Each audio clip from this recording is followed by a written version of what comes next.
qu'en face c'est pas de justice. Là, des mariages d'abolition de l'esclavage également. Un petit mot pour le pont de Bretagne que vous allez voir dans quelques instants sur votre gauche. En dessous, vous avez les vestiges du pont Transborder qui, à l'instar du tramway, va cesser d'être exploité en 1958. C'était un pont métallique mis en service début 20e pour notamment faciliter la traversée des ouvriers qui travaillaient au chantier naval où sont établies aujourd'hui les machines de l'île.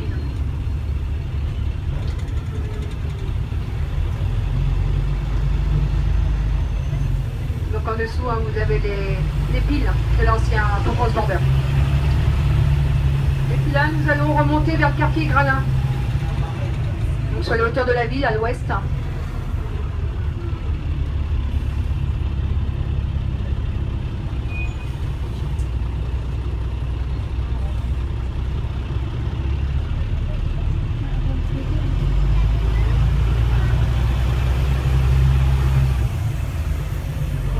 Le quartier Gralin, vous connaissez probablement la place, le théâtre et les grosses places de rapport. C'est un quartier qui s'est organisé seconde moitié 18e.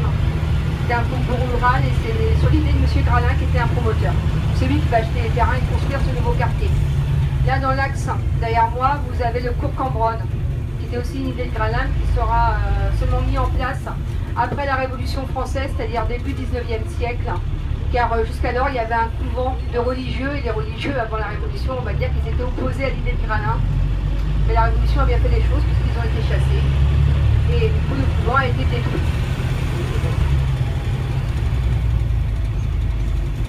Donc je tiens à signaler sur le cours Cambronne, mais peut-être que vous êtes allé tout à l'heure, il y a une exposition de mes amis, de mes collègues des archives municipales sur un nom, une rue, toute une histoire.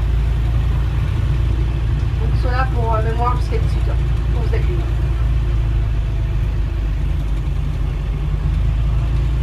Alors pour le quartier Gralin, l'urbanisation, comme je vous l'ai dit, hein, ça commence fin 18e, puis après bien sûr, hein, ce sera toujours l'extension vers l'ouest, 19e. Donc des quartiers 19e. 18e, 19e.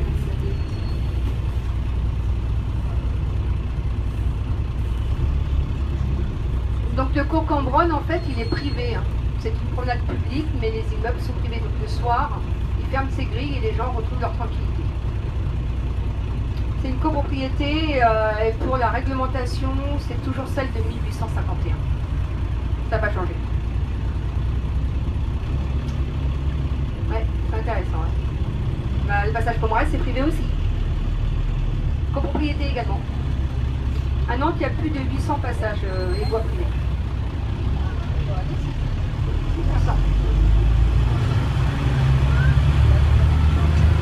Là, dans quelques instants, donc on va redescendre par la rue Voltaire, vous allez voir le musée départemental d'Aubry. Donc là, on va commencer à apercevoir le palais néo-roman de Monsieur d'Aubry. Donc Thomas d'Aubry, au 19e, c'est un riche descendant d'une famille d'armateurs et d'industriels qui va passer en fait la plus grande partie de sa vie à collectionner des objets d'art précieux. En 1862, pour abriter sa collection, il va acquérir ici la propriété épiscopale de la Touche, qui datait du 15e siècle. Il y a encore les bâtiments hein, qui sont sur place. Et il va construire à proximité ce palais néo-roman en briques. Et puis quand il va donc décéder fin 19e, il n'a pas eu de descendance. Donc il va léguer et sa propriété qui est là et ses collections au département. Et à la ville, il va léguer le parc du Grand Blotreau et la police. Parce que tout cela appartenait à M. Debré. Donc on pouvait lui dire merci. Heureusement qu'il n'y a pas eu d'héritier.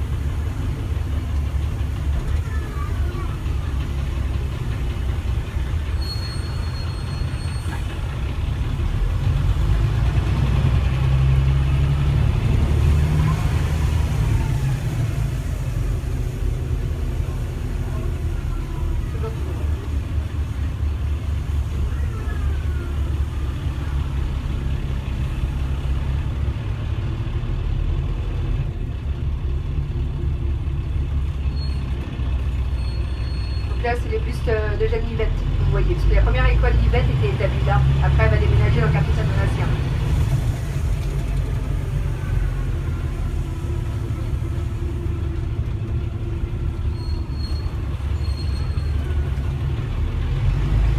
Donc là, dans quelques instants, nous allons donc retourner pour remonter vers la place Mélinette.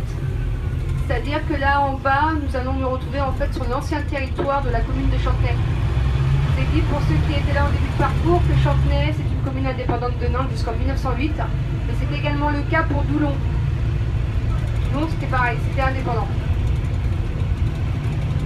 Alors par contre, quand on va tourner au deuxième feu, sur votre droite, à hauteur du Café de l'Industrie, vous allez voir que les façades comportent des garde-corps bleus. Et il y a à nouveau une approche de tramway, et elle a été peinte en bleu pour s'harmoniser avec les balcons. Donc elle est très visible. Alors on va y arriver. Le Café de l'Industrie, il est là sur votre droite. Voilà. Et là, on va tourner à ce moment-là.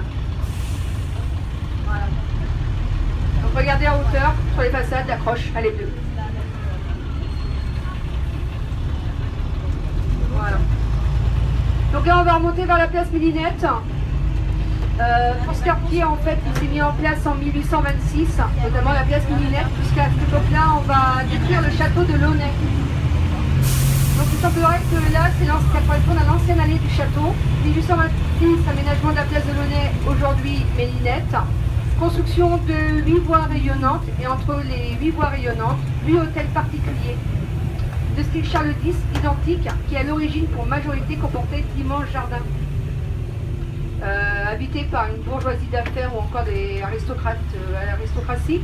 Et puis c'est vrai que la place de Launay va changer de nom en 1794, prendre le nom d'Émile Mélinette, fameux général nantais, qui est né en 1798 à Nantes et qui est mort en 1894.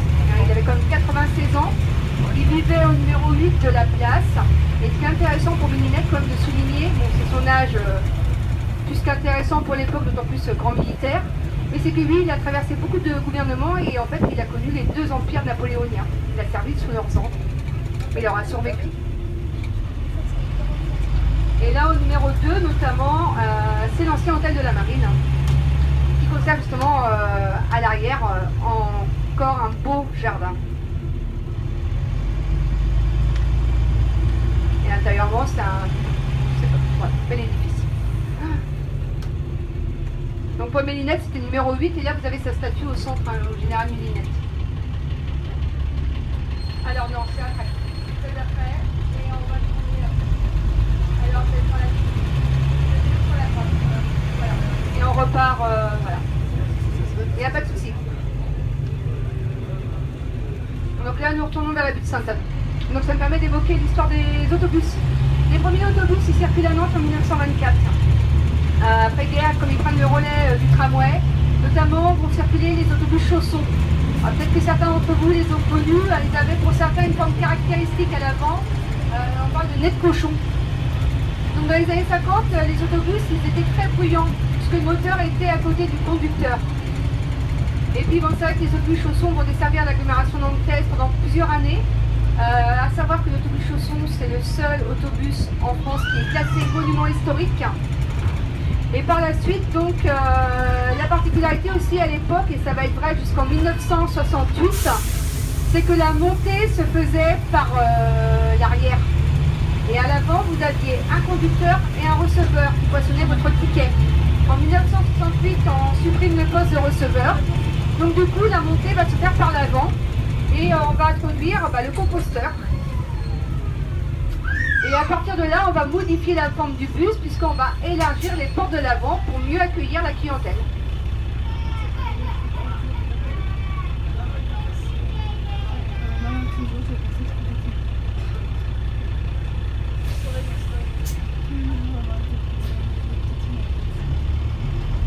Et donc pour les premiers bus articulés, puisque ce sont les 40 ans pour l'exposition, c'est 1977. Ils sont mis en place sur le grand axe nord-sud, qui est la route de Rennes, c'est-à-dire rue Paul Bellamy, Rezé. Voilà, ça c'était la première ligne qui va être desservie par ces bus articulés. On l'appelait les bus accordéons pour certains d'entre nous. Donc particularité quand même pour les autobus, ils ont beaucoup évolué au fil du temps. Si nous prenons ce modèle qui date de 1993, il n'est pas adapté aux personnes à mobilité réduite, puisqu'il comporte des marches. Si vous regardez le système de ventilation, c'est une autre époque.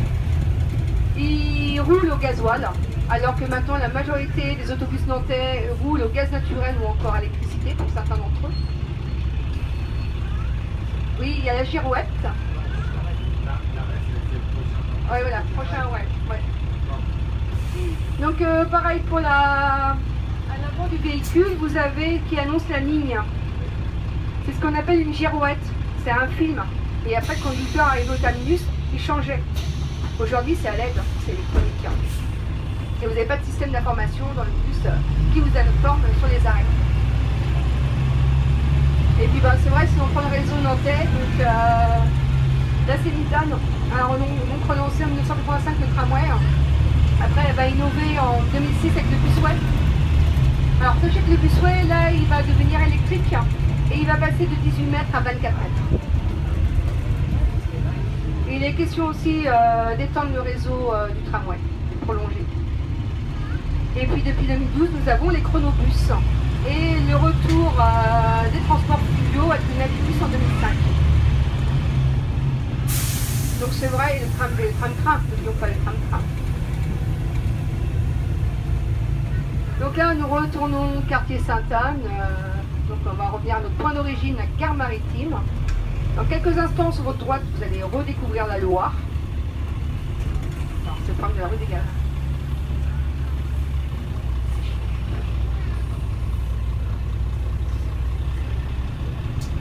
La Commune Libre du Bouffet, c'est une association qui s'est mise en place en 1976. En fait, c'est le modèle de Montmartre. En fait, c'est une bonne de copains. Humour, bonté, gaieté. Et ils ont fait comme pour Montmartre. Sauf que nous, on n'a que un petit carré de vigne. Et en fait, c'est de la piscine. Donc, c'est pour l'histoire, on ne peut pas le dire. Mais il y a tout le décor. Voilà. Non. Du tout. C'est une association. Ouais. Donc là, vous avez en face donc la Loire, anciennement les îles de Trente-Mou, donc Trente-Mou. Ce qui explique qu'en 1889, on met en service les Roquio pour faire une liaison donc Trente-Mou-Chantenay, notamment aussi pour les ouvriers qui avaient travaillé au chantier naval. Et Roquio, ça vient d'un personnage local de Trente-Mou qui, dans les années 1830, en fait, c'était un gardien de vache. Il ramassait le crottin. Et ce monsieur, Jean Moreau dit Roquio, il avait une amie qui s'appelait Modeste. Tous les deux, ils avaient plus de la cinquantaine. Ils vont se marier en 1839. En juillet 1839, ça va donner lieu à Trente-Mou à une immense fête. Et ça va être un tel succès que chaque année, cette fête va être reconduite et ça va être vrai jusqu'en 1914. Donc entre-temps, bien sûr, les époux étaient décédés. Puisque si je prends leur mariage, c'est 1839 et la mise en place des Roquio, c'est 1889. Et en hommage à cet homme. Et puis après, pareil, en 1958, on va donc cesser l'exploitation.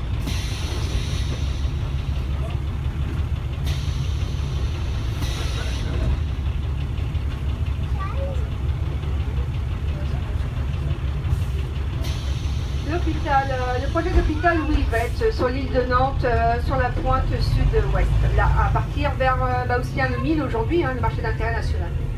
C'est là que va s'établir le nouveau projet hospitalier. Là, c'est la pointe ouest de l'île de Nantes, effectivement, avec le hangar à bananes, qui était dévolu autrefois au trafic bananier.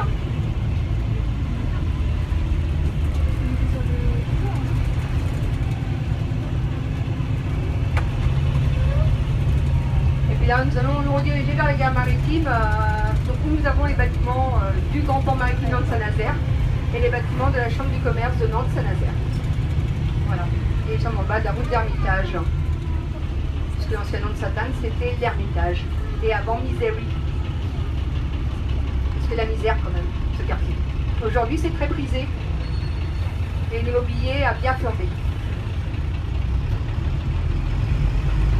Donc voilà, nous allons arriver à notre point de départ en espérant que la visite vous a plu et en vous souhaitant une bonne fin de journée.